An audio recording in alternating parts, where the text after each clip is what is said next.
আসসালামু আলাইকুম। আমরা যারা সেলসে কাজ করি তাদের মাস শেষে যদি টার্গেট হয় তাহলে আমাদের ক্ষেত্রে সামনের দিনে চাকরি করা খুব সহজ হয়ে যায়।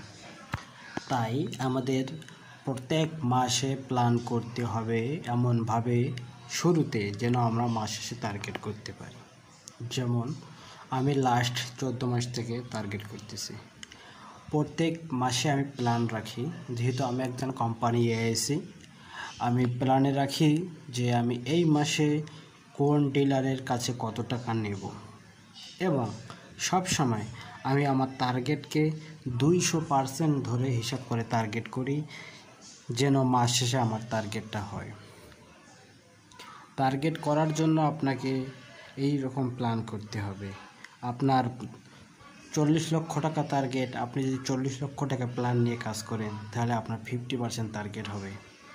তাই আপনাদের টার্গেটের কমপক্ষে হলো 200% ধরে টার্গেট প্ল্যান করবেন, আপনাদের মাস শেষে টার্গেট হবে।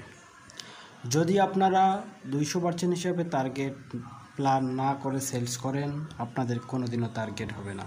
এবং আপনাদের যারা আমার মতো এএসএ, এরিয়া ম্যানেজার, টিওসও, সেলস অফিসার, তাদেরকে অবশ্যই প্ল্যান অনুযায়ী কাজ করতে হবে যে আমি এই মাসে কোন ডিলারের কাছ থেকে কত টাকা নেব, কোন ডিলারের ব্যবসা কীরকম হবে, কোথায় কীরকম হচ্ছে, এগুলো আপনাকে সব সময় খোঁজ খবর নিয়ে রাখতে হবে, প্ল্যান রাখতে হবে। আমি আমার ডিলারদের কাছে এইভাবে টাকা নেব, এবং ডিলারদের প্ল্যান রাখতে হবে বেশি।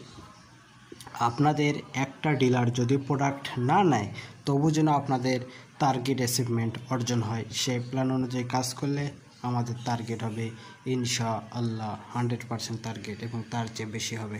সবসময় কোম্পানি পলিসি অনুযায়ী আপনাকে টার্গেটের 50% বেশি ধরে টার্গেট করতে হবে, কিন্তু আমি বলি আপনারা সবসময় 200% ধরে টার্গেট প্ল্যান রাখবেন, ইনশাল্লাহ আপনাদের মাস শেষে টার্গেট হবে।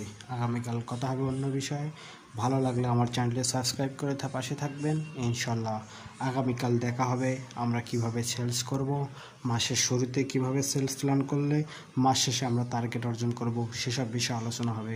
ধন্যবাদ, ভালো থাকবেন। আসসালামু আলাইকুম।